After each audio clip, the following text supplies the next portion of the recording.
Hola a todos y todas, bienvenidas a la primera sesión de la sesión colaborativa de Coalición Dinámica. Yo soy Jutta Kroll, moderadora de la sesión de hoy. Para aquellos que no estén familiarizados con el concepto de la colaboración dinámica, permítanme que les explique un poquito de qué trata. Las coaliciones dinámicas se han establecido o se establecieron en el primer IGF hace 20 años y son grupos de trabajo que buscan ciertos objetivos. Tenemos 32 coaliciones dinámicas y si les interesa el trabajo que realizan, acérquense a nuestra cabina en la exhibición.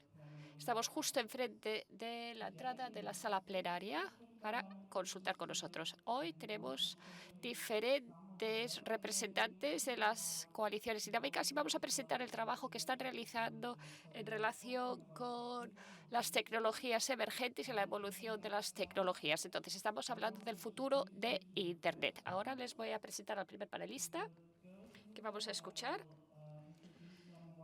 Voy a ir presentándoles uno tras uno.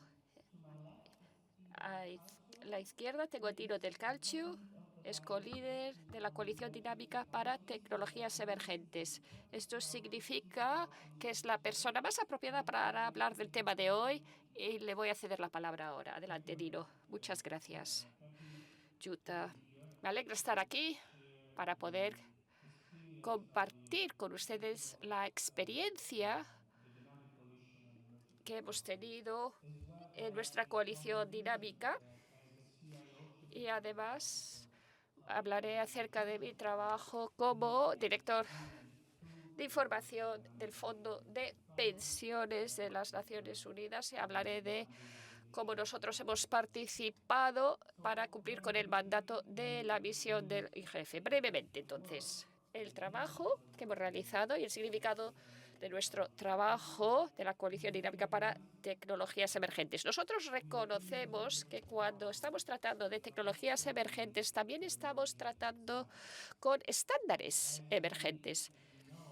Como sabemos, nos alineamos con los principios, los valores y la misión de las Naciones Unidas de forma general y también con las iniciativas de diferentes organizaciones como el Foro de Gobernanza de la Internet y también el Compacto Digital Global. Y queremos asegurarnos de que las tecnologías emergentes innovadoras y transformativas se utilicen de manera responsable y ética. Y este es el mandato de la Coalición Dinámica para las Tecnologías Emergentes. Queremos apoyar, documentar y coordinar ejemplos concretos, tangibles de cuándo esta tecnología emergente se utiliza y cómo podemos determinar si se está realizando de manera responsable y ética. Gracias. Gracias, Dino. Un buen comienzo para la sesión. Ahora le cedo la palabra a Surabhi, que representa la Coalición Dinámica para Periodismo. No solo es periodista que habla acerca de las tecnologías emergentes, sino que también cuenta con un contexto muy apropiado para explicar lo que está realizando esta coalición dinámica. Gracias, Jutta. Es una alegría poder estar aquí con nuestros estimados panelistas. Yo soy Surabhi, trabajo en una organización de medios de comunicación llamado RNW, basado en los Países Bajos. Nosotros trabajamos en los temas de sostenibilidad del periodismo y la coalición dinámica tiene más de 300 miembros de diferentes partes del mundo. Son organizaciones de medios de comunicación, periodistas, etcétera, todos preocupados con el impacto de la tecnología en los medios de comunicación y el panorama periodístico internacional. Y además nos preocupa el impacto que la inteligencia artificial y esta tecnología tiene en las libertades de expresión, en la censura y también la divulgación de desinformación en línea y información errónea en línea. También nos interesa la intersección de las políticas digitales con los marcos regulatorios y cuál es el estatus de los medios de comunicación de manera global.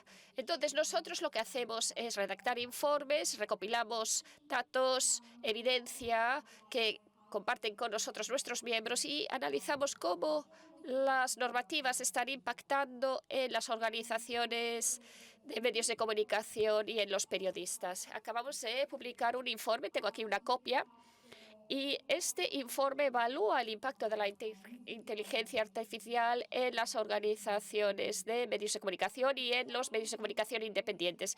Y lo que queremos es analizar diferentes aspectos y en especial cómo la inteligencia artificial está dando forma a la trayectoria de sostenibilidad y la viabilidad de los medios de comunicación, especialmente en relación con los medios de comunicación independientes y también los grupos de periodistas locales. Y queremos ver cuál es el impacto de la tecnología en la sostenibilidad de los medios de comunicación y también cómo podemos crear infraestructuras mucho más incluyentes que garanticen una participación igual de diferentes partes interesadas, incluyendo aquí periodistas, medios de comunicación, organizaciones de la sociedad civil, también organizaciones tecnológicas y también activistas de derechos digitales y los gobiernos. Nos interesa muchísimo el enfoque multipartito, que es el espíritu de creación del Foro de Gobernanza del Internet.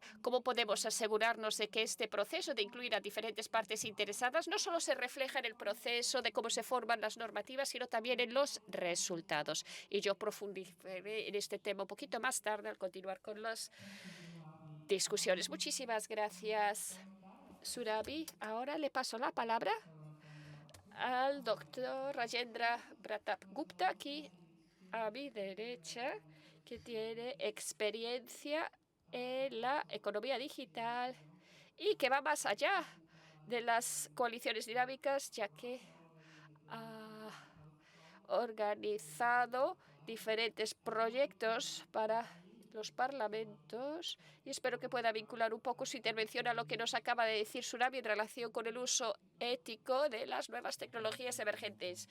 Gracias, Jutta, y gracias al IGF por organizar esta sesión y darnos esta oportunidad para explicar el trabajo que estamos realizando. Muchísimas gracias al equipo de coordinación de CELIN.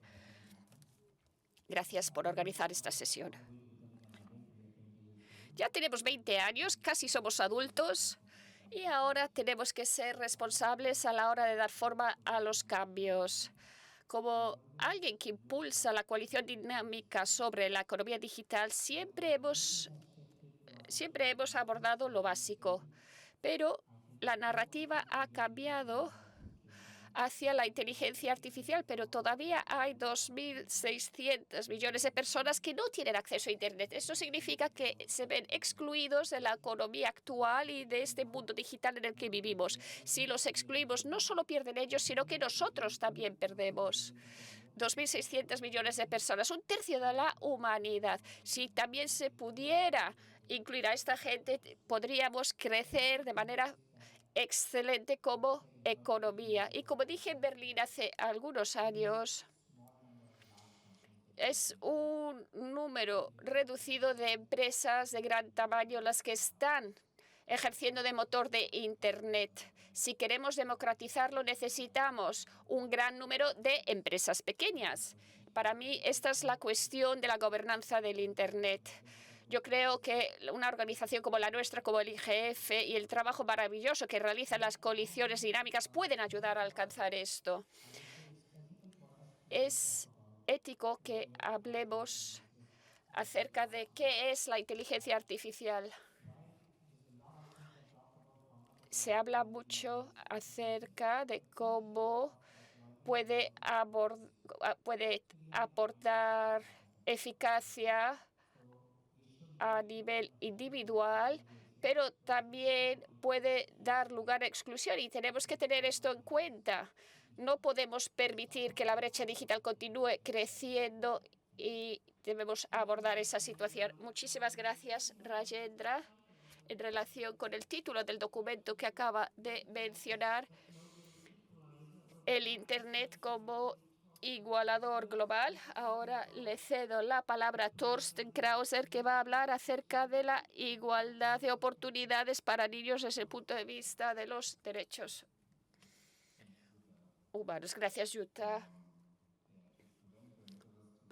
Para evitar esta brecha digital en el metaverso y para asegurarnos de que todo el mundo pueda participar de igual manera, yo quisiera abordar la evaluación del impacto en los derechos del niño y su implementación. Y recordarles que los niños son los que adoptan antes las tecnologías. Internet, bueno, no se desarrolló con los niños en mente, pero son los niños, los jóvenes, los que van a aprovechar todas estas oportunidades, los que van a utilizar las aplicaciones, los servicios, los juegos, todo lo que se ofrece en línea. Y lo van a utilizar con diversión, con alegría. Y no tienen en cuenta la precaución. Lo utilizan para socializar, se educan, se entretienen, pero también afrontan riesgos y a menudo afrontan también daños en línea. Y necesitamos saber hasta qué punto 1 de cada 3 usuarios de Internet es menor de edad. Entonces, cuando hablamos de niños, estamos hablando de los menores de edad. Estamos hablando de niños hasta la edad de 18 años. Y la solución no es excluir a los niños de estos servicios. Los niños también tienen el derecho a acceder a los medios de comunicación y a participar en el entorno digital. Y por ello, en el año 2021, las Naciones Unidas y el Comité de Derechos del Niño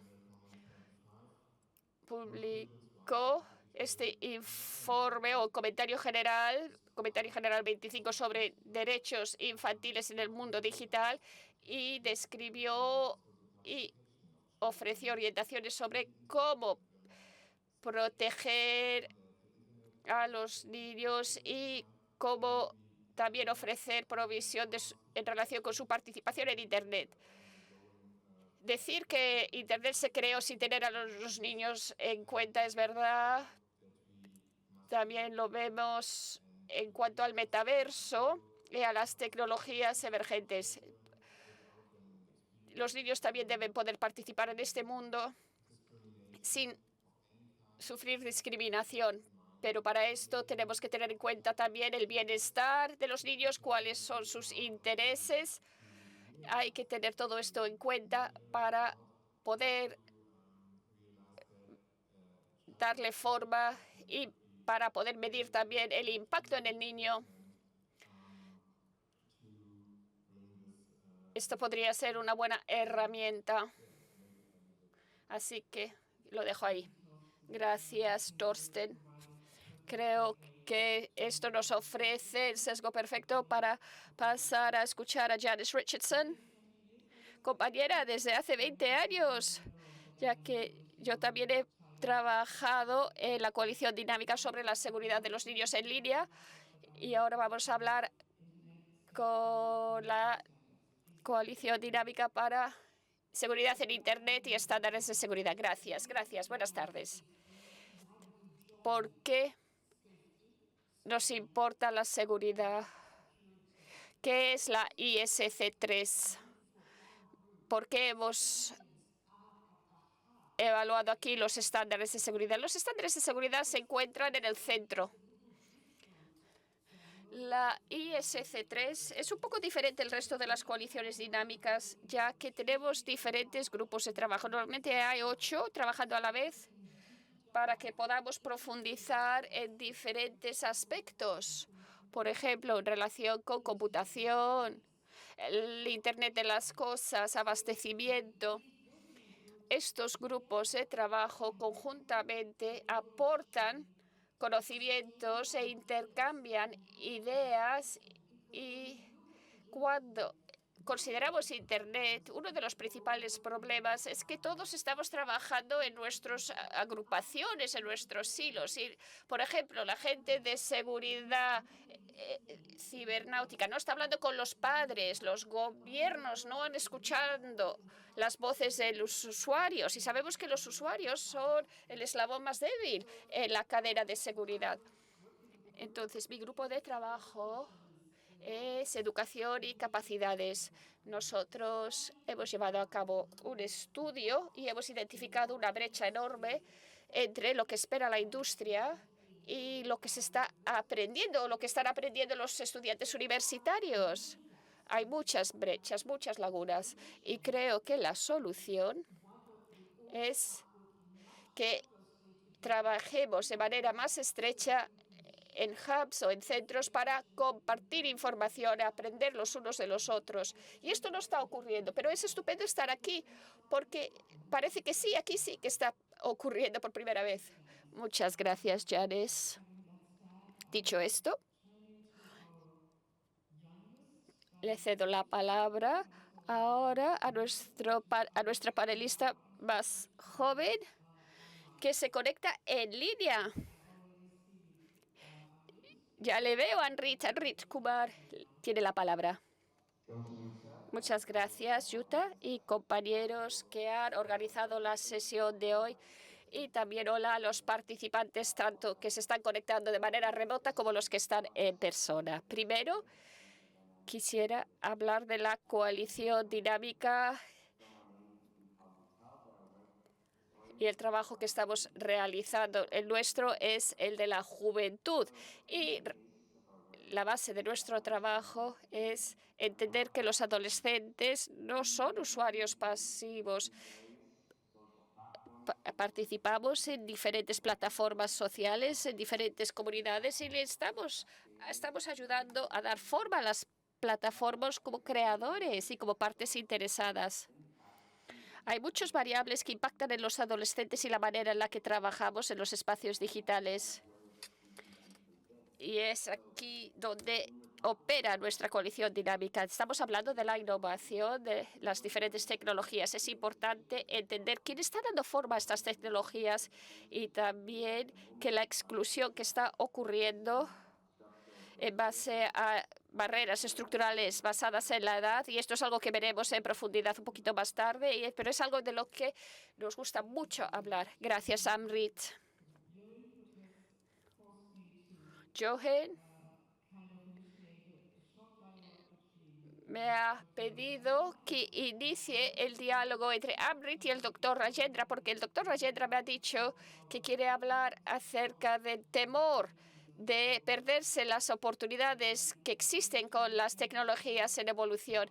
¿Nos puede explicar por qué quiere hablar de esto? Y después podemos cederle de nuevo la palabra a Amrit, que nos hablará de cuál es la perspectiva de los jóvenes con este temor a quedarse fuera. En inglés es el acrónimo FOMO, Fear of Missing Out, que es miedo a quedarse fuera. Bien, Internet es importante no solo para la democratización, sino que también es importante ver qué están haciendo los jóvenes. Pero hay diferentes miedos. Hay el miedo a quedarse fuera, pero también el miedo a empezar demasiado tarde. Y esto lo vemos con todas las generaciones. Hay parte que no ha llegado al nivel de madurez necesario y necesitamos los estándares, los gobiernos y la autorregulación en este caso. Pero no deberíamos tener este miedo a empezar tarde, sino ¿existe este miedo a quedarse fuera en cuanto a la inteligencia artificial? Pues sí. Cualquier cosa que hagamos hoy, cuando nos reunamos dentro de un par de años, en el 2027, no estaremos haciendo lo mismo que estamos haciendo hoy. Hace 2 años fui anfitrión en una reunión con un robot como panelista. En un par de años puede todavía seguir siendo algo fuera de lo común, pero el robot respondía preguntas y en lugar de sentir miedo de perderse de algo, quiero motivar a todos seas adolescente o adulto, a empezar a jugar con la tecnología antes de realmente usarlo. Porque lo importante de nuestra coalición dinámica es crear un futuro para todos justo. Quisiera hacer un comentario. Sí, gracias. Entonces, para responder esto, los adolescentes juegan un juego importante en cuanto a todas las tecnologías. El primer objetivo de esta sesión es hablar de tecnologías emergentes, o sea, hablar de la innovación, el metaverso, inteligencia artificial, un montón de cosas. Pero antes de empezar a hablar del futuro de estas tecnologías, hay que aprender y entender quién le está dando forma a todo esto. Y por el momento, sistemáticamente, quién está excluido de participar de eso, a pesar de estar en la línea de frente de todos estos panoramas tecnológicos. Entonces, ¿cómo se van formando todas estas tecnologías y cómo se diseñan? Y como se ha mencionado aquí, los adolescentes últimamente tienen acceso, sí, a estos espacios en línea. Entonces, participan como creadores, innovadores en el discurso internacional, pero debido a límites de edad, puede ser imposible y hay exclusión en cuanto a gobernanza de estos espacios y los adolescentes no pueden participar en la gobernanza, aunque sea nuestro derecho. Ese es uno de los retos y hay que ver por qué sucede eso. Muchas gracias, Amrit. Me gustaría darle otra vez la palabra a Dino, porque Amrit ha mencionado la exclusión sistemática que también nos refiere a la brecha del metaverso. Corremos el riesgo de tener una segunda brecha digital en cuanto a las tecnologías emergentes. Sí, definitivamente. Y pienso, para dar dos ejemplos específicos, tecnologías emergentes y la coalición dinámica están identificando estos riesgos y también documentando el conocimiento y soluciones que se han encontrado. Así que principalmente como representante del Fondo de Pensiones de la ONU y la coalición dinámica de la tecnología emergente, nosotros hemos visto una aplicación que usaba tecnología emergente como biométricas, como reconocimiento, como tecnología de cadena de bloques, etcétera, y más de 70,000 personas en todo el mundo, en 192 países, confirman todos los años que siguen con vida y que pueden entonces recibir el pago de pensiones de la ONU. Entonces, se pueden bajar esas aplicaciones en los teléfonos y rápidamente nos dimos cuenta, aunque en algunas partes del mundo, algunos de los usuarios no tienen un dispositivo electrónico y aunque lo tengan, no pueden usarlo de manera adecuada. Lo usan simplemente para hacer llamadas de voz y no tienen dinero para pagar la conexión para tenerlo en línea. Entonces, eso era un factor que no habíamos identificado, entonces tuvimos que pensar diferente y volvernos un poco creativos y entonces llegamos a la solución en colaboración con otras entidades y oficinas y centros de la ONU y también de tener otro modo en la aplicación. O sea, para que las diferentes oficinas en esas áreas del mundo donde nosotros identificamos estas dificultades y estas limitaciones, de facilitar a que las personas que vivan ahí y no tienen la posibilidad de usar un smartphone para que vaya a las oficinas. Entonces, lo segundo, nuestra coalición dinámica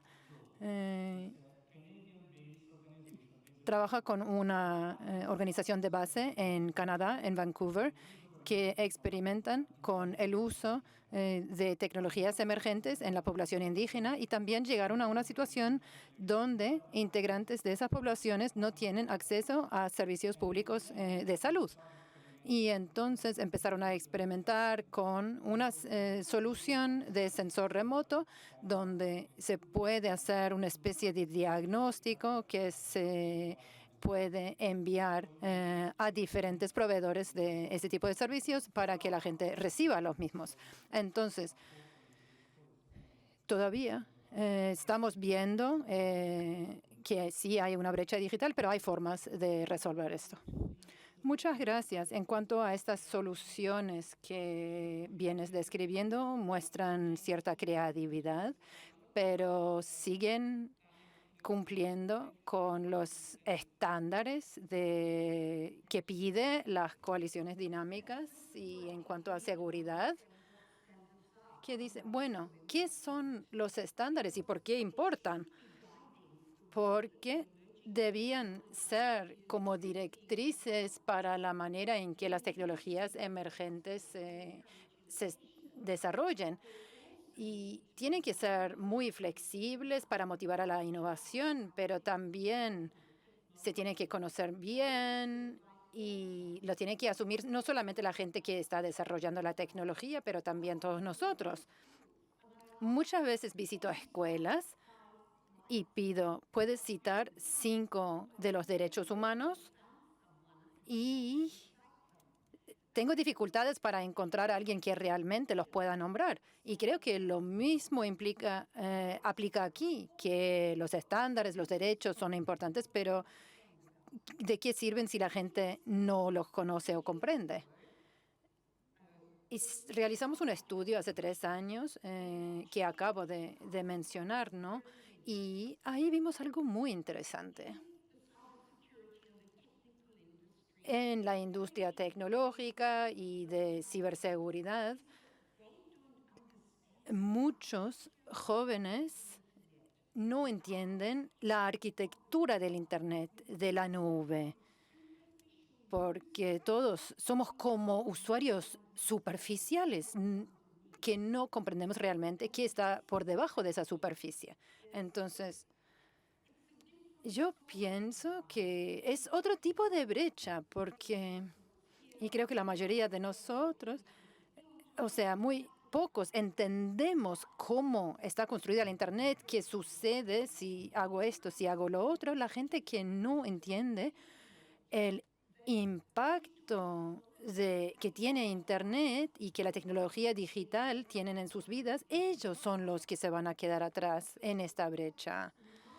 Así que cuando refiero a los estándares, eso es algo fundamental, pero hay que darlos a conocer porque si no, no sirven de nada. Muchas gracias, Janice. Yo creo que volveremos a hablar del tema de derechos humanos y de estándares, hablando con Thorsten, pero primero Rajendra. También hay un factor económico en cuanto a la brecha digital. Adelante. Sí, gracias. El reto que veo actualmente es la lucha tecnológica entre las dos P's del pueblo y las ganancias, el profit. Entonces, lo que se necesita también es la infraestructura pública, como ha hecho Dino en la ONU, de usar cadena de bloques para el bien público. Si la gente está por delante de los beneficios económicos, yo creo que ahí podemos empezar a hacer algo. Eso es lo más importante para cerrar la brecha digital. Gracias.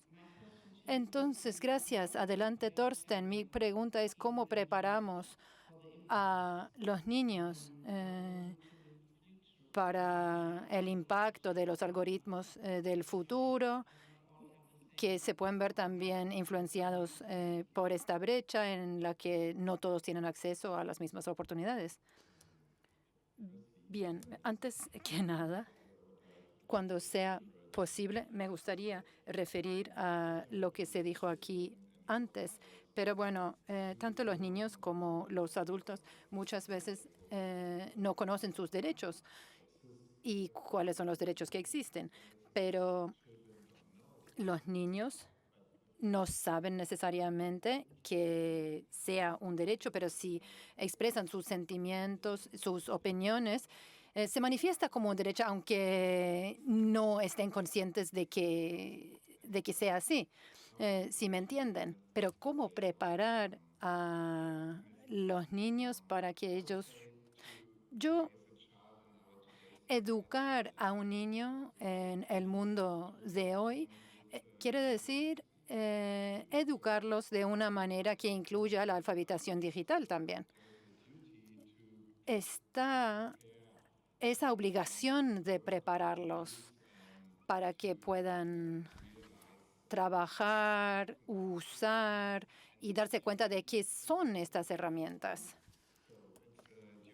Y entonces es una obligación compartida, por supuesto, de los padres del niño en cuestión, pero no solamente de ellos, también otros adultos en torno al niño, el personal educativo, otro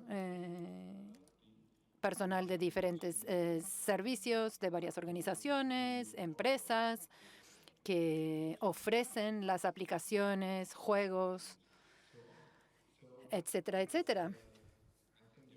Así que pienso que se necesitan una variedad de medidas. Y es un proceso en marcha, enseñar alfabetización digital. Tendría que empezar desde el jardín infantil hasta la educación superior. Entonces, involucrando todo el ambiente, todo el sistema, porque no es algo que aprendes ya de una vez y después lo sabes para siempre. Es un proceso continuo. Entonces, unir fuerzas para enseñar el uso de las diferentes plataformas y servicios, porque entonces hacer esas experiencias y cosas junto a un niño, cómo se disfrute, cómo se juega, pero también los riesgos y los peligros o los posibles daños. Entonces, cuando hay relaciones fuertes, también los niños crecen fuertes. Entonces, hay que ser abiertos hacia las experiencias y mantener una relación también de confianza. Pero también estamos cara a servicios que no son diseñados de esa manera. Entonces es necesario que haya rendición de cuentas y responsabilidad de parte de los proveedores de servicios y que ellos sean responsables por la seguridad implicadas en el diseño. Y como el impacto en los niños hay que evaluarlo de antemano, pero también puede haber otras herramientas que se debaten en todo el mundo, medidas de verificación de la edad, para dar un ejemplo solamente. Muchas gracias, Thorsten. Creo que sí podremos volver a hablar de ello más adelante en esta sesión, pero por favor, si tienen alguna pregunta a los panelistas y otros representantes de la coalición dinámica aquí presentes en la sala, vamos a darles la palabra ahora después. Thorsten ahora mencionó los derechos de los niños y su libertad de expresión y acceso a la información conforme a los artículos 13 y 14 de la Declaración de Derechos Humanos, pero también la Declaración de los Periodistas también ha enfocado en ello. Y ese derecho a estos derechos se está atentando contra ellos con las nuevas medidas y la nueva situación global. Bueno, me parece súper interesante escuchar estos puntos Y se ha mencionado algunos puntos que quería yo mencionar de parte de la coalición de periodistas. Libertad de expresión es, por supuesto, una cosa súper importante, un estándar periodístico, y no solamente por la brecha digital, pero también el acceso a información factual y real ha sufrido un deterioro últimamente. Hay mucho contenido generado por la inteligencia artificial. Es muy difícil saber qué es falso, qué es verdad. Entonces, eso puede atentar contra contra la libertad de expresión, pero también para salvar vidas. Y ahora estamos sufriendo de un acceso de información, y la información está más contaminada. Entonces hay que entender tanto el acceso a la información como las tecnologías emergentes. Y quería comentar algo que también se mencionó acá,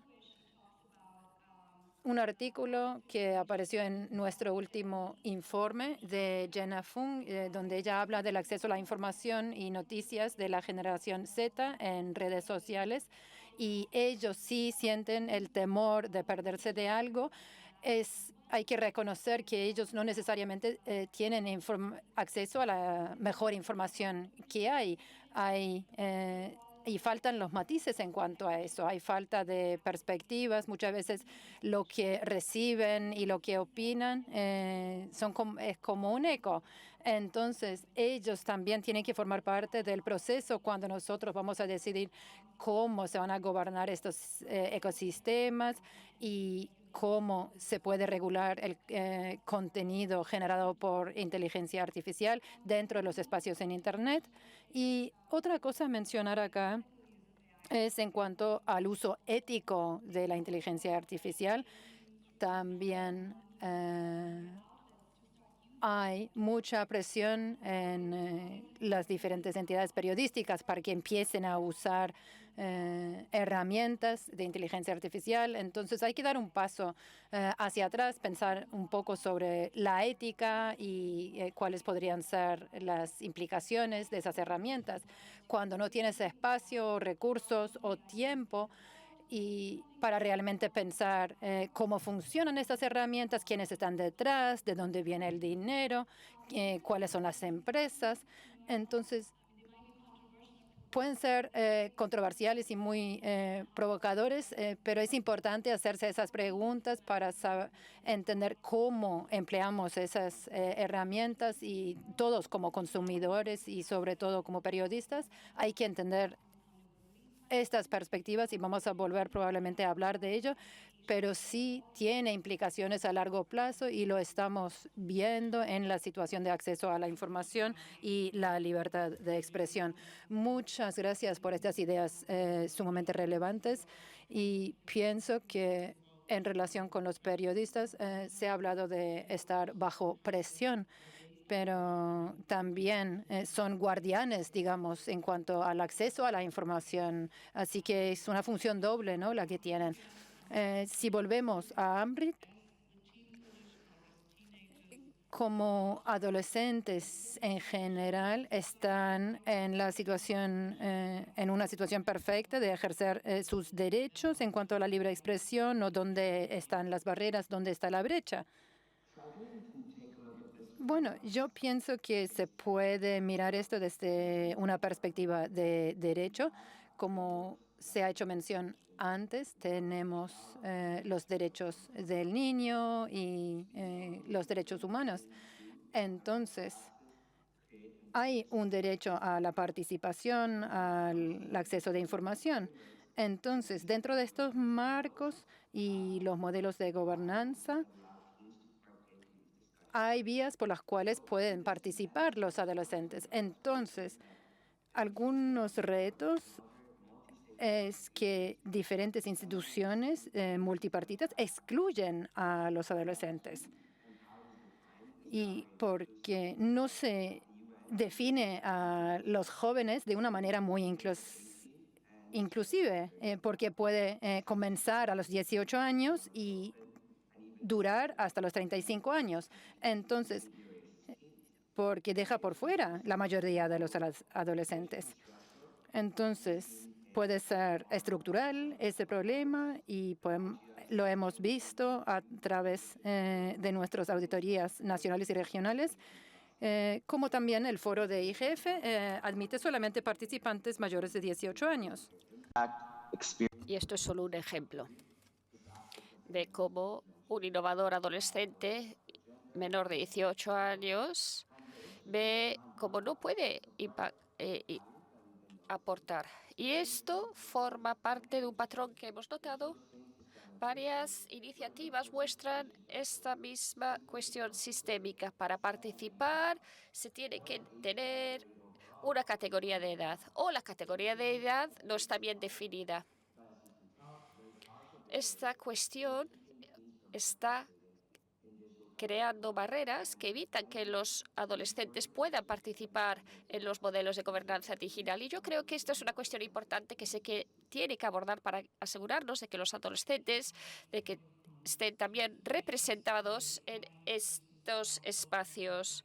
Las coaliciones dinámicas están abiertas a todos. No hay un límite de edad para las coaliciones dinámicas. Tenemos, por lo tanto, también la coalición dinámica para adolescentes. Tenemos también el de la juventud para gobernanza de la Internet. Yo creo que sí que intentamos ser tan incluyentes como podamos ser. Y quizá hay voces aquí en la sala que quisieran expresarse no solo en relación con lo que hemos abordado, sino también por lo que están analizando las diferentes coaliciones dinámicas. Entonces, tenemos un par de micrófonos a su disposición. Levanten la mano si desean tomar la palabra y les acercaremos un micrófono.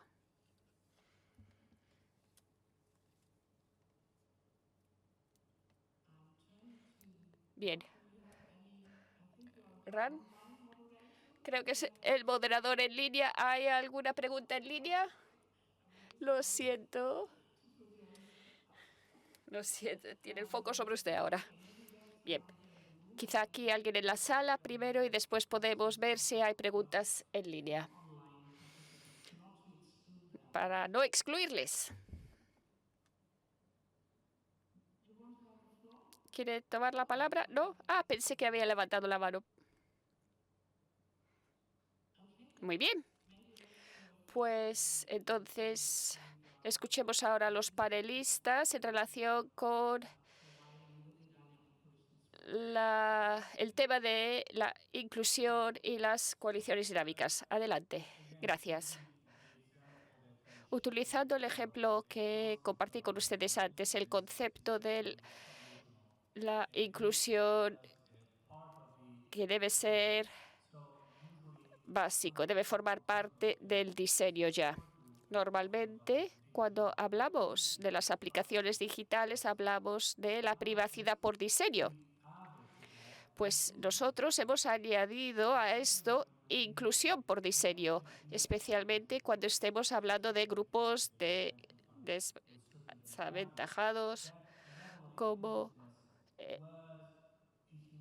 pasa con ciertos grupos demográficos en el Fondo de Pensiones de la ONU. El nivel de inclusión no solo trataba de la edad, de la geografía, sino también de acceso a los aspectos digitales. Tener un concepto centrado en las personas nos permite identificar si la interfaz para el usuario, si la experiencia del cliente con la aplicación es tal que cualquier persona pudiera utilizarlo y entender qué se esperaba de ellos a la hora de utilizar la aplicación. Y yendo más allá, también nos dimos cuenta de que no solo se trataba de utilizar la aplicación, sino también de intentar evitar algunas cuestiones fundamentales. Por ejemplo, una aplicación que utilice datos biométricos. La pregunta aquí es, ¿dónde se alojan mis datos biométricos? ¿Están seguros? ¿Están protegidos? ¿Se transmiten durante el uso de la aplicación? Etcétera. Entonces, el concepto de inclusión iba más allá del concepto de asegurarnos de que todo el mundo pudiera utilizarlo, sino que todo el mundo pudiera utilizarlo de manera significativa, con significado, y que asegurarnos también de que entendían qué podían hacer con la aplicación y cuáles son las consecuencias y los aspectos positivos. Muchas gracias, Dino. Thorsten, en cuanto a los datos biométricos de los niños, creo que también tiene una opinión y después podemos hablar también de los efectos económicos, lo que acaba de mencionar Dino. Sí, tiene razón. Jutta, los datos de los niños son protegidos por la Convención Internacional del Niño y se protegen no solo para los niños, sino que también hay diferentes sistemas legales, diferentes conceptos legales que protegen los datos de todas las personas. Pero a la hora de hablar de los datos de los niños, creo que tenemos que tener estándares más altos, tenemos que implementar una protección más estricta, sobre todo en relación con los datos biométricos de los niños. Y esto hay que tenerlo en cuenta. Y, por lo tanto, es necesario desarrollar sistemas que no se basen de manera general en estos datos. Así los niños podrán decidir ellos si quieren proveer estos datos o si no quieren, y que no se les excluya de la aplicación si deciden no hacerlo. Por ello, esto debe ser un estándar. Quizá ya es un estándar, pero no debe ser obligatorio tener que proveer estos datos biométricos. Gracias, Thorsten. Entiende que todos a veces nos vemos en una situación en la que tenemos que decidir si estamos dispuestos a compartir estos datos biométricos o datos más amplios si no se nos excluye de un servicio. Esta también es una cuestión económica, ¿no es así? Sí, Jutta. Yo quisiera darle la vuelta a esto y aplicar una perspectiva histórica. Yo analizo no solo unas pocas décadas, sino milenios. Y es interesante abordar esto con este punto de vista. En los primeros siglos, las economías fuertes eran las economías con el PIB. La India tenía un 27% del PIB mundial. Después, las economías más militarizadas empezaron a crecer y a controlar el mundo. Y ahora lo que domina es el comercio. Por lo tanto, vemos como China está emergiendo como poder mundial. Pero el futuro va a ser la tecnología. Los que tengan la tecnología más sólida serán los que controlarán el mundo. Entonces, no estamos hablando del cambio tecnológico, estamos hablando del cambio de la sociedad civil.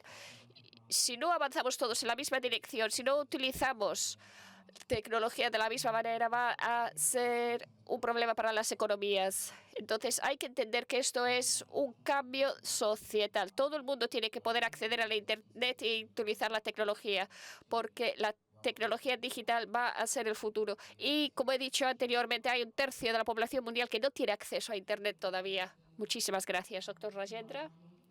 Surabhi tiene la palabra. Sé que tiene que irse un poquito antes, así que puede realizar también ahora su conclusión final si quiere. Sí, yo solo quería realizar un comentario en relación con los aspectos financieros y el impacto de la inteligencia artificial y las tecnologías emergentes en los medios de comunicación y periodistas.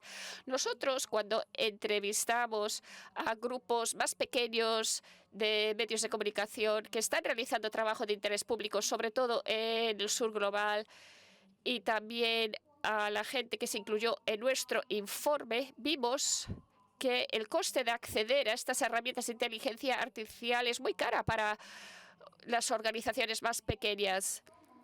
Y como existe también este temor a perderse algo, y no pueden suscribirse o registrarse con estos planes de suscripción vinculantes. Y están viendo cómo cada vez más la gente está dependiendo también de la analítica de datos y para ello se necesitan herramientas para lograr los datos más recientes. Todo esto tiene un coste económico para los grupos periodísticos, especialmente si son grupos que ya están teniendo problemas con la financiación y los fondos. Esto es un coste adicional. Y hay que tomar decisiones en relación con si se va a utilizar una herramienta de inteligencia artificial o no, otra, o qué impacto va a tener esto en las noticias que se quieren publicar. Entonces, también hay que analizar este ángulo y ver cómo las inteligencias artificiales también están dando forma a la viabilidad a largo plazo en los grupos de medios de comunicación. Y como tengo que irme para otra sesión, quería mencionar antes de irme un último comentario en relación con la responsabilidad de las plataformas. Tenemos que empezar a movernos más allá de simplemente de ver qué falta en cuanto a la moderación de contenido o a la censura. Y tenemos que luchar contra la concentración de poder en un solo lugar o en una sola utilización de las tecnologías. Si han leído el libro de la periodista Karen Howe, el titulado Imperio de la Inteligencia Artificial, aquí intenta analizar la oligarquía. Se entiende quiénes son las personas, cuáles son las empresas que están dando forma a estas herramientas de inteligencia artificial. Y creo que todos, como periodistas, como grupos de información y también como partes interesadas, tenemos que preguntar por qué tienen estos grupos o personas tanto poder sobre una herramienta que no solo va a cambiar nuestras vidas, sino también la trayectoria de la civilización humana. Y yo creo que como periodistas, como miembros de grupos periodísticos, tenemos que cuestionar esto y sobre todo tenemos que ver cómo la gobernanza va a dar forma al trabajo que estamos realizando. Muchísimas gracias, Surabhi, por sus contribuciones y por participar en este panel. Creo que también estará disponible en nuestro puesto en la exhibición, si alguien tiene preguntas para Surabhi. Entonces, ahora, los participantes en línea, ¿hay alguna pregunta? ¿Sí? Sí. Y los que estén aquí presentes también pueden preguntar. Tenemos una pregunta de Timothy. ¿Puede realizar la pregunta directamente? ¿Podemos escuchar a Timothy? Timothy Holborn desea realizar una pregunta. ¿Podemos escucharle directamente? ¿Es posible? ¿Es posible abrir el micrófono de este participante en Zoom?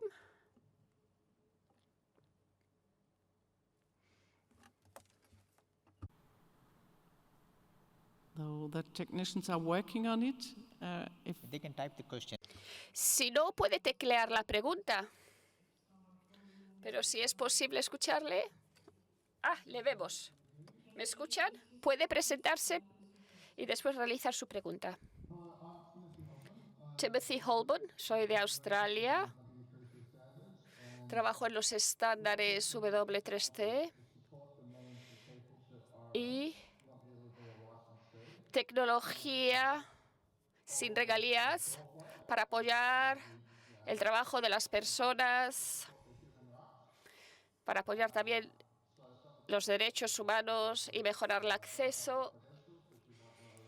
Y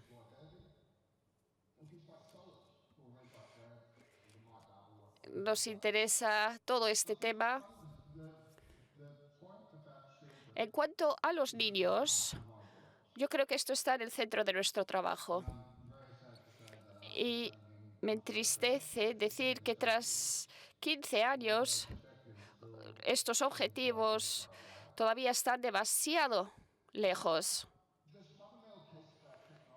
La tecnología y la inteligencia artificial tiene un aspecto importante, que es cómo recopilamos quiénes somos como personas, nuestra conciencia, nuestra mentalidad, nuestras relaciones, pero la infraestructura, que debe ser propiedad nuestra, como gente natural, pues parece que causa fricción y esto puede ser a causa de la propiedad intelectual y las reglas comerciales. Hay gente que lo ve como algo físico en vez de verlo como que estamos compartiendo una conversación. Entonces, tenemos derechos morales que hemos expresado y hay que tener diferentes cosas en cuenta. Pero en mi mundo tecnológico yo me pregunto, ¿cuál es la mejor jurisdicción del mundo para realizar este tipo de trabajo? Porque yo creo que si continuamos avanzando así, vamos a terminar en Facebook o en un búnker. Entonces, esto impacta nuestra habilidad de proteger a los niños. Entonces, ¿qué jurisdicción en el mundo está estableciendo el camino? Está diciendo cómo los derechos humanos de las personas, como las necesidades fundamentales de la persona, puede protegerse con todas estas transformaciones digitales salvajes, digamos. Gracias. Muchísimas gracias por su declaración y por su pregunta. Yo creo que nos permite ahora hablar del modelo multipartito de la gobernanza de Internet. Porque yo creo que no existe una sola jurisdicción que pueda realizar todo esto. Somos una comunidad multipartita. ¿Qué opina usted? Muchas gracias, Jutta. Creo que, de hecho, es un comentario muy importante. Hemos pasado de la juventud a los niños, a los adolescentes.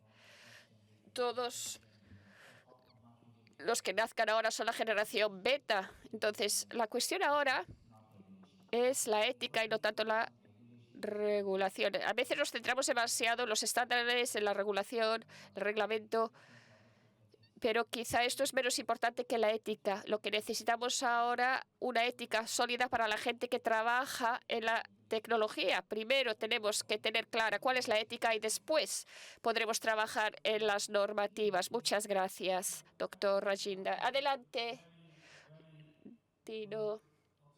Son observaciones muy pertinentes. Desde el punto de vista de cumplir con los estándares y no tanto con una jurisdicción, puedo responder.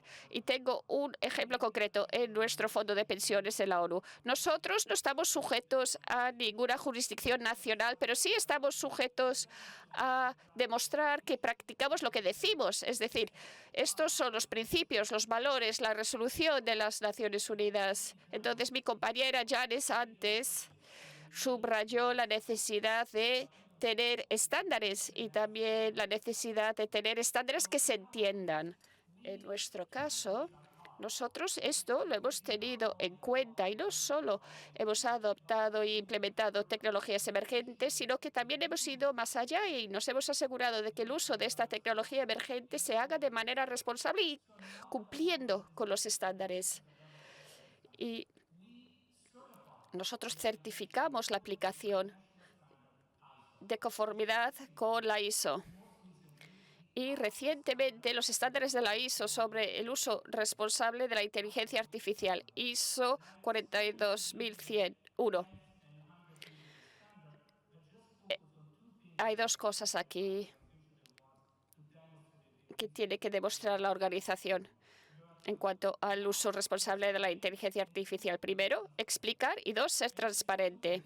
Y al hacer esto, las mejores prácticas para abordar lo que mencionó Janice anteriormente, cómo pasar el cumplimiento a un estándar que se pueda entender, pues es adoptando un estándar que sea agnóstico tecnológicamente, que no esté basado en una tecnología específica o LM o modelo de gran lenguaje. Y tiene que basarse en principios. Entonces, nosotros tuvimos que explicar primero cómo funciona una tecnología compleja y hacerlo de manera transparente, mostrando cómo el uso de esta tecnología compleja se realiza de manera analítica. tuvimos que abordar los principios y así cumplimos con los principios y los valores de la ONU. Janice, adelante. Sí, estamos hablando de múltiples partes interesadas, pero hay una cosa en cuanto a la educación. ¿Qué es educación para la industria tecnológica? Es un consumidor. Entonces, con los datos que tienen, los productos que desarrollan, no ven a la educación como otra cosa, sino como una forma de consumir. Entonces, anhelo el día en que... ¿Quién aquí trabaja en el sector educativo, de hecho? Ya ven, aquí somos 4, quizás 5 personas, pero el día en que el sistema educativo y la industria tecnológica realmente trabajen en conjunto y no solamente dos de múltiples partes interesadas, ahí vamos a ver una diferencia. Y mi próximo punto, hablamos de cambio en la sociedad y hay un cambio enorme por delante, pero que no lo estamos teniendo en cuenta. Todo lo estamos apostando a la educación, que todos debemos salvaguardar nuestra propia ciberseguridad. Pero ¿quién enseña esas cosas? ¿Y ellos realmente saben lo que están diciendo? ¿Y estamos actualizados en cuanto a lo que es la tecnología? Múltiples partes interesadas en cuanto a eso. Mi tercer punto es, miren la inteligencia artificial nomás. Es un punto excelente. La UNESCO ha desarrollado, no sé si es un capítulo o qué es, y la Comisión Europea está preparando sus leyes o sus convenciones. Hay otros que lo hacen también, pero ¿por qué no se hace eso con las instituciones para que realmente trabajen juntos, para que haya un solo estándar en este ámbito, que sea sencillo para que todos lo podamos entender? Y por eso también para que todos podamos quejarnos y hacer valer nuestros derechos, pero al mismo tiempo lo suficientemente flexible como para seguir creando y seguir emergiendo las tecnologías hasta el punto en que todos puedan tener acceso porque es libre. Gracias, Janice. Thorsten, querías... bueno, te toca. Gracias. Hay tantas ideas en mi cabeza en este momento. A ver, voy a intentar organizarlos un poco. Antes que nada,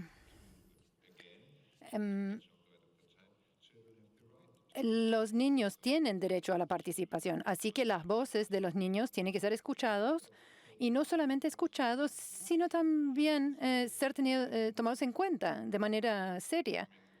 Y en cuanto al ambiente digital, la ONU declara que todos los niños deben poder involucrarse, ser escuchados y tener sus opiniones en cuenta cuando se desarrolla la legislación y políticas y programas y servicios para ellos. Entonces, esto es algo de varios niveles. Estamos hablando de legislación. A mí me gustaría ver y también la ONU que se involucren a los niños, que se les tenga en cuenta, que puedan participar cuando se desarrollan servicios, aplicaciones. ¿Por qué no? ¿Por qué no consultar a los niños cuáles son las ideas, cuáles son las formas de crear esta aplicación para tener la perspectiva de los niños en el proceso y no solamente después cuando se presenta el producto final o el resultado final? Y si vemos algún riesgo y después luego efectúa los cambios, ¿por qué no hacerlo de antemano ya? Pero también el modelo de múltiples partes interesadas, yo creo, no me malentiendan por favor, Yo aprecio el trabajo que hace las coaliciones y lo que dice Amrit, y desde una perspectiva de derechos del niño, se podría ver como una forma de exclusión de niños y adolescentes dentro del ecosistema. Y como dicen, queremos trabajar de manera inclusiva y todos los grupos son abiertos, pero yo no sé cuál es la situación de todas las coaliciones dinámicas. Si hay menores, niños presentes, si pueden presentar sus perspectivas ahí. Porque un lado de la moneda es decir e implementar un sistema abierto e inclusivo, pero la otra cara de la moneda es crear una situación donde realmente se les invita a participar a los niños y que de hecho estén en la mesa y que sus voces son escuchadas. Y pienso que de esa manera podríamos incrementar la participación dentro de este modelo para los años que vienen. Gracias, Torsten. Voy a darte la palabra, Amrit, para que respondas a esa propuesta. E invito a todos a decir qué es lo que se llevan de esta sesión. Pero antes que nada quisiera quitarme el sombrero de moderadora y responder la pregunta del público en línea, porque lo que dijo Janice antes en cuanto a la educación en este ámbito, cuando referimos a la ley de inteligencia artificial de la Unión Europea, puede representar también un marco modelo para la legislación en otras áreas también. Lo que no hay en esa ley es una obligación de los gobiernos en cuanto a educar sobre el uso de herramientas de inteligencia artificial en la población como tal, solamente para las organizaciones y las empresas de educar a su personal, pero no para el uso en el público en general. Así que los gobiernos no tienen ninguna obligación. Así que esa es una parte que falta ahí. Y no se mencionan a los niños o los derechos de los niños para nada en la ley de ella. Así que hay regulaciones a nivel europeo que no cubre todas las necesidades y expectativas, digamos. Entonces hay que ir más allá y también dentro del ambiente multipartita hay que ver cómo trabajamos con la gobernanza de Internet, cómo podemos llevar hacia adelante este proceso. Entonces, Amrit, para tus conclusiones y sí, gracias, Yuta, gracias, compañeros. Para cerrar la sesión, quisiera decir que los gobiernos solamente pueden tener éxito cuando realmente representan al pueblo. Entonces, debe incluir participantes digitales de todas las edades, todos los sectores, todas las experiencias para presentar sus experiencias para llegar a soluciones que realmente sean viables y tengan sentido para todos. Esa es la esencia de la gobernanza inclusiva y el diálogo que estamos teniendo hoy aquí. Es la promesa del IGF. Entonces, para decir lo que mencionaba Torsten, en cuanto a las coaliciones dinámicas que pueden ser inclusivos hasta cierto punto de las adolescentes, hay restricciones en cuanto a la edad. Si son mayores de 18, eso excluye a la mayoría de los adolescentes. Entonces, en estos últimos 3 años, en nuestra coalición hemos desarrollado un modelo que refleja cómo participan las personas a lo largo de sus vidas. Entonces, hay 5 subcategorías, uno que es de la infancia, uno que tiene que ver con la seguridad y de 13 a 19, lo cual es el grupo de adolescentes, donde trabajan con los derechos digitales, la participación ciudadana, y después los mayores de 18 a 28. Ahí son las carreras iniciales y ahí cómo trabajar en el liderazgo, la participación, las oportunidades y después donde trabajamos más en la construcción de capacidades y directrices estructurales. Entonces, eso es para crear un modelo inclusivo que dure toda la vida para la participación de múltiples partes interesadas. Y entonces el mensaje para todos los panelistas es que tiene que haber un ambiente donde todos puedan participar toda la vida para todo el ecosistema de IGF. Gracias, Amrit. Estas no son tecnologías emergentes, son tecnologías prometedoras, como la inteligencia artificial lo es. Y el segundo punto es que necesitamos un marco ético. También estoy viendo que todos quieren regular a la inteligencia artificial sin saber a dónde estamos yendo. Entonces, la sobreregulación también va a matar la innovación. Y necesitamos un marco ético de múltiples partes interesadas para regular la inteligencia artificial con ese objetivo. Gracias. Entonces, a mí me queda simplemente por reconocer que en cuanto a estas tecnologías emergentes hay preguntas muy sencillas, pero al mismo tiempo muy difíciles. Por ejemplo, el uso responsable de la inteligencia artificial, que si una organización es capaz de manifestar, que puedan explicar su uso tecnológico y ser transparentes al respecto, pero claro, explicar cómo funciona un algoritmo y su aplicación es algo muy, muy exigente. Pero entonces, a través de la colaboración y en base a los principios, colaborando con ellos, lo podemos lograr. Bueno, la gobernanza y la gobernanza eficiente no depende realmente en los reglamentos, en mi opinión, sino que sí depende de cada uno de los usuarios en todo el mundo y depende en el fomento de la confianza entre todos esos usuarios. Y como alguien dijo, este es un camino de por vida. Un niño tiene que aprender sobre la dignidad humana desde el principio si luego va a dedicarse a luchar por los derechos humanos. Entonces vuelvo y digo que hay que informar, pero realmente informar, digo, educar y hacer posible que cada una de las personas puedan participar para que sepan lo que quiere decir la rendición de cuentas y responsabilidad. Y ahí vamos a ver una Internet muy diferente. Thorsten, la última palabra. Ay, gracias. Hay una pregunta en la sala, así que quizás no seré el último entonces.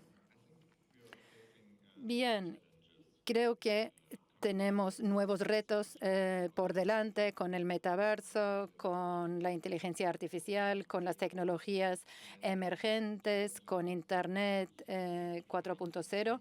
Entonces, son enormes estos desafíos, entonces hay que buscar soluciones para salvaguardar los derechos fundamentales.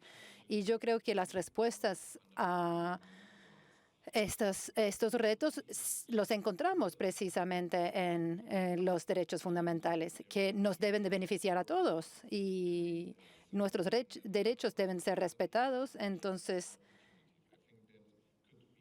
eso puede ser una forma de ganar oportunidades para todos. Entonces, ¿alguien del público quiere decir una cosa? Gracias. Creo que hay un comentario de Stacy,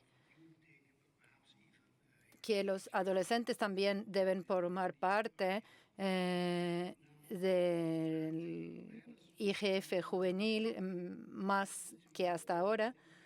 Y hay un mensaje muy claro. Me quito el sombrero como moderador en línea. Hay un mensaje aquí de que las diferentes coaliciones dinámicas tienen que tener más conciencia de qué estamos haciendo para trabajar de manera más integrada para lograr pasar un mensaje potente como coaliciones dinámicas al final del IGF en cuanto a las tecnologías emergentes y las tecnologías prometedoras y cómo lidiar con ellas. Gracias. Gracias, Wood. Gracias a Stacy, los participantes en línea y gracias a todos aquí.